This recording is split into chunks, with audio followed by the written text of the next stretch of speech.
Morning guys. Today is my name day, so guess my name in the comments if you know what day is today. I'll let you know, I'll give you a little hint. Today is the 30th of December. So yesterday finished, we removed the Peugeot, we started up the Honda, and we drained the oil from the Mazda 6. We just need to fill that up.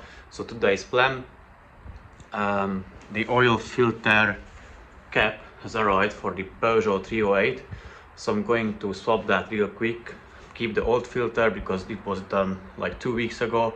Obviously we'll inspect it if nothing is inside that filter, and I'll show you the old one where that piece is missing from it. So that's one thing.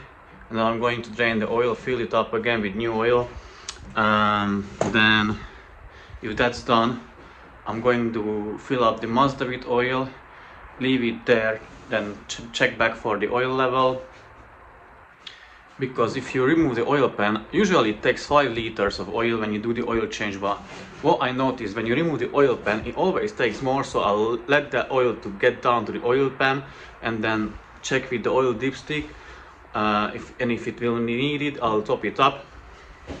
So that's the second car today. The third one will be that white BMW 1 Series, yeah, that one. So I diagnosed it that, but I'm going to diagnose it again, further diagnose it. I suspect 2 injectors needs to get changed and 1 NOx sensor. The owner bought 2 used injectors and a not very known brand NOx sensor. So I will see if that how it will go. I'll need to code the injectors to the car, to the ECU, because it's misfiring now. I'll show you how it is misfiring and the codes why it got. And after I replaced it, hopefully it will solve the issue. I can return that to the owner. And I've got another Mazda. I got more Mazdas here, but one came for an appointment. The guy is from Birmingham. He dropped the car off yesterday or day before, I'm not sure. I'm going to just remove the parts, the EGR parts and the intake manifold, and then put them into the ultrasonic cleaner and do the rest tomorrow. The walnut blasting and reassembling the car back together. In the meanwhile, I'm going to check the live data, diagnose it for him, what I see, what else may need repaired. So yeah, that's today's plan. So basically 4 cars. I'm curious to see how much we will able to get done. So without further ado, let me start working on that Peugeot, and I'll show you how the old oil filter cap looked like. Okay, one thing seems to be done. So here is the old oil filter cap, and as you can see, it has a continuity issue. I guess there was some kind of plastic piece, it broke off, but also the rubber o-ring seems a bit too flat to me. So I guess there was oil escaping and it was squirting out the oil. Well, other than that, it looks fine to me, so it's not that bad. But obviously it's going to the bin now. And yeah, I'll still need to fill that up with oil. Once I fill it up, I'll test drive it if the oil pressure issue comes back or not, but it shouldn't. And I can let the owner know that the car is ready and he can come and pick it up.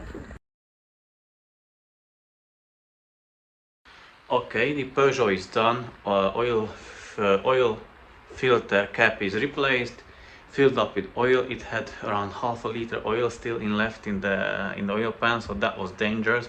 Guys, if you ever have the oil pressure warning appear on your screen, dashboard, wherever in the car, stop immediately and don't drive it, because what you don't want is metal on metal friction. Because if you don't have enough oil or enough oil pressure between the crankshaft or the conrods and the journals, there couldn't be enough thick oil film so that it just slides on it as it's supposed to, but rather there won't be any oil and metal will touch or contact metal. There will be a friction and the spinning part spins the bearing, closes the oil passage, and from there you are done. New engine to the car, because the damage can be huge. So that's one thing. So the Peugeot is done, filled up with oil, filter housing cap replaced. In the meanwhile, I put back the plastics from underneath to the Mazda, filled up with oil. What I want to mention, or just to make a note of it, like I don't understand some people how they fix cars or why they do it that way. So basically what was the case, they didn't put, you know, that plastic tabs.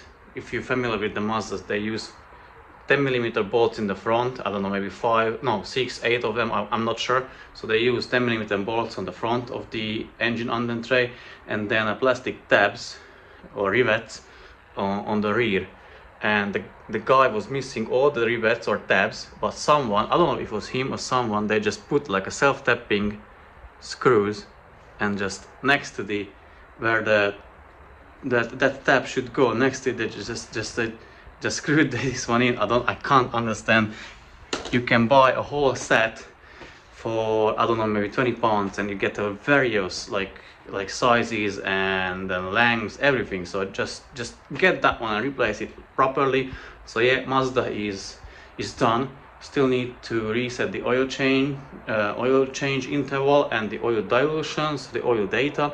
I'm going to that when it's going to be dark, so I cannot work on the cars anymore or any longer. So I'm going to do that later and take it for a test drive, and then if I'm happy with the result, I'll let the owner know that the car is ready to be picked up. Yeah, that's one thing. But now let's carry on with the 1 Series BMW, which came here for injector replacement and NOx sensor replacement. Okay guys, we are going to do that 1 Series BMW, which came for injector replacement and NOx sensor replacement, although it may not fix the issue, and let me tell you why. So let me switch the camera and show you what I've got here. So that's what I received from the owner. Here is one injector, second injector, and as you can see, the fuel line is still attached, which is not a bad thing, but obviously you can tell that it is not a new injector. So like because they are very pricey, one injector of this can go around 400 pounds even. So that's one for one piece. And NOx sensor again can go around 400 pounds again if you get like a reputable brand. This one is from Gearzar or whatever brand. I got no idea what that is or who they are. Doesn't really matter. I'll fit it and see if that solves the issue. But basically what the case is that it idles like quite fine, but when you start to rev it, you feel the misfire and the engine is missing a beat. So basically this is a used injector, and yeah, if you know or if you've done it, the decoupling elements should be replaced. Those rubber seals should be replaced, but they seem like, I mean, obviously they should be replaced, even though they seem fine to me. Just the camera doesn't really want to zoom. Let me go here on the white. Yeah, so they are still intact, but it's not the proper way. I even told the owner. So yeah, here are the flow rates, the 576249. So that has to be updated into the ECU. So yeah, basically I'm going to swap them, replace them, the two of them, and see or check if that solves the issue. But before, I'm going to run the diagnostic software and scan it for codes, like which codes it throws, and I'll show you that. I think that it throws like 2 codes for injector first and fourth injector and the NOx sensor and another bunch of another codes. But yeah, let me jump into that car and scan for codes, and then I'll show you how to replace the injector. Unfortunately, this is not a recommended way how you should do it if you follow this procedure. I mean, the replacement is how you should do it, but you should get like a proper brand new parts and not like this. Let me check what index it is, because if I'm not mistaken, the newest index is index 11, and they are, you see that 02 at the end of the long number. That means it is index 2. So yeah, I don't really have high hopes for these injectors, but we will see if it solves the issue. The diagnostic tool is connected to the car via remotely by Bluetooth, and I can see these codes, and I can see misfire at cylinder number 4. So first I'm going to replace the injector at cylinder number 4 and then update it in the ECU, the engine ECU, and I will see if that will make the misfire go away. and obviously then I will replace the NOx sensor and then maybe the another injector, but I really want to see if that solves the issue, if it has only one misfire, or it will have like, or misfires at one cylinder, or it has misfires at multiple cylinders at the same time. Okay, here it is, that 1 Series BMW. I already removed few parts, which you can see: the engine cover, these covers for the brake fluid reservoir, cabin filter, that cowling. So basically how you do it, there are a bunch of 8mm bolts. Just remove them, undo it. If you're going to replace injectors, I guess you should already know these ones, how to remove it, otherwise you wouldn't be able to do the injector replacement, or you wouldn't tackle this job on your own. So further things what needs to be removed is the injector connector, which is this one. Basically you can see it has that ear or tab. You pry it off that side towards firewall side, and just gently, you don't want to break it, and then you can, because here you can see the nipple that goes into that hole, which you can see down there on that tab. So you basically push the tab a tiny bit that side to the firewall, and then you can pull this one. There is then injector bracket. You can see on the first two that metal plate held by 11mm bolt, hex bolt. So undo the bolt from there. I'll show you how they look like. So they go like this: 11mm bolt, and it's on the injector, holding it like this. Now for the fuel line, it's coming from the fuel rail. 14mm nut, undo it. 14mm nut on the injector, undo it.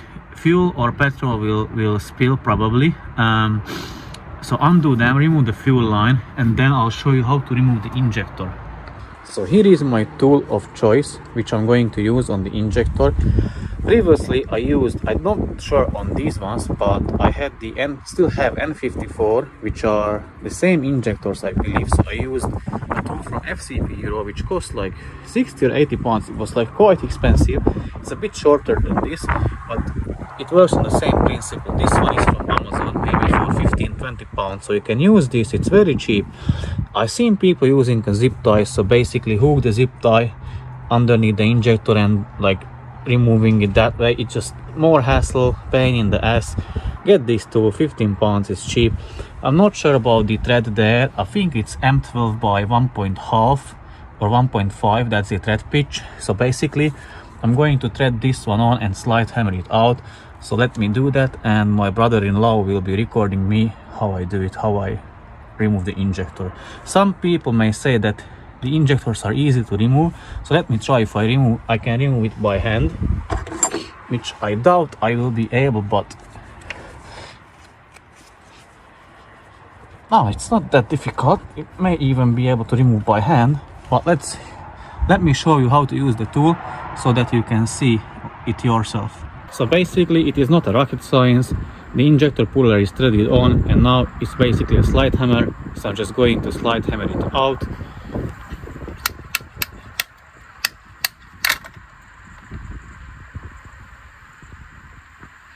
Yeah, it is removed, and now I can put back the new one. Now the injector is back on.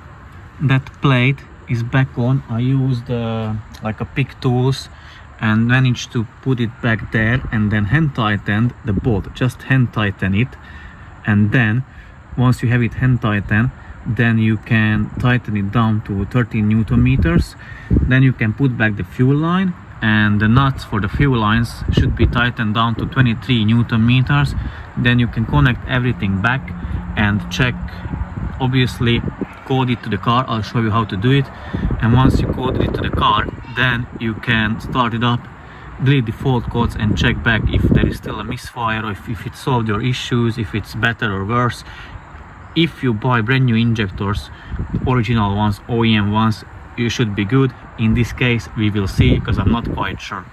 Now I'm in the section of the injector coding in the diagnostic tool, and here is the cylinder 4579235. Let's check if that's correct. So this is the injector removed from the car. It's 5802337, and it says a deviation of ±1 between the printed injector value and the stored value is caused by rounding differences in the engine control. The deviation is not a fault. So again, it is like from the first one it's -1, and here it's +2. It may be okay, but now I'm going to correct that to the other one which I already installed. So I'm going to rewrite the correction value or the flow rate of the fourth injector, then clear the fault codes and start the car up and see if that solved our issues. So now I'm writing the new values for the cylinder number 4, as you can see, and let's confirm it and see what it does. Okay, where I've done the mistake, I didn't went to save it, just canceled or escape or went back from that function. So basically it asked me if I want to save, and I saved it now. So I will just confirm it now, and you can see here is the new value for the new injector, and all the remaining remain the same as they were before. So now I confirm it. And now I need to turn off the ignition on the car and carry on with the procedure. I turned the ignition off on the car. Now I can continue, and as you can see, it like rounded it or adjusted it a little bit. It was 576 or 579249. Yeah, 576249. So it's -1 here and +1 on the end.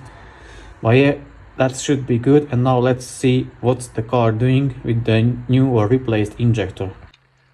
Okay, I've done the BMW. I changed the injector, but it still misfires on the on the cylinder number 4. So I need to further investigate that. I'll need to do a health check, like a compression test, why it's misfiring, if I swap the NOx sensor and see if that solves the issue or not. So there are a bit more things to do in order to get that working again. So that will be the case of tomorrow. But in the meanwhile, I took the Mazda 6, which was here for the valve cover or like a top end cleaning and oil strainer replacement. So I took it for a test drive. I drove 53.5 miles, and apart from 2 issues which appeared on the dash, which one was the low tire pressure and the low fuel tank. So apart from those 2 issues, nothing came back. I drove it, it pulled, it drives nicely. mpg was around 47 mpg on that distance, so it is fine. I did reset the data for the oil change for the dilution, so it looks fine. Again, I checked the oil pressure it was around 88 degrees of Celsius, the oil pressure. So I checked it, 2000 rpm, it was 180, perfect. And at 3500 rpm it was like 390, again perfect. But I noticed like 2 issues with the car. Vacuum pump, that will be need replacement very soon, I would say. Even when the owner brought the car to me, when I pressed the brake pedal just only once, the SCBS fault code appeared, and I checked that was fault code stored for the vacuum pump. So yeah, that will need replacement in the future.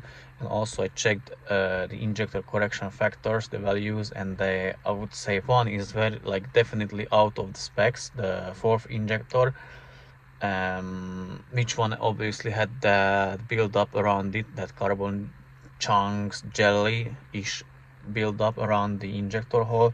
So that needs, in my opinion, a replacement or refurbishment at least. And maybe other 2, the 2nd and 3rd, they were like bit the first one was very close to 0, which is good, and the other 2 was like bit further from 0. But definitely which I would replace is the 4th one, if that's the case. So those 2 things I noticed, and obviously the car still needs the carbon cleaning. But yeah, that's it. This is how it turned out. The oil strainer replacement solved the issue, but the top end, the cleaning was necessary, because even if you just change the oil strainer, the dirt is still, and the sludge is still in the top end, so that can get down from top into the oil pan again, and it just fills up your oil strainer again, and like it shortens its lifetime. So yeah, thank you guys for watching, and hopefully see you in the next one. Thank you. Bye.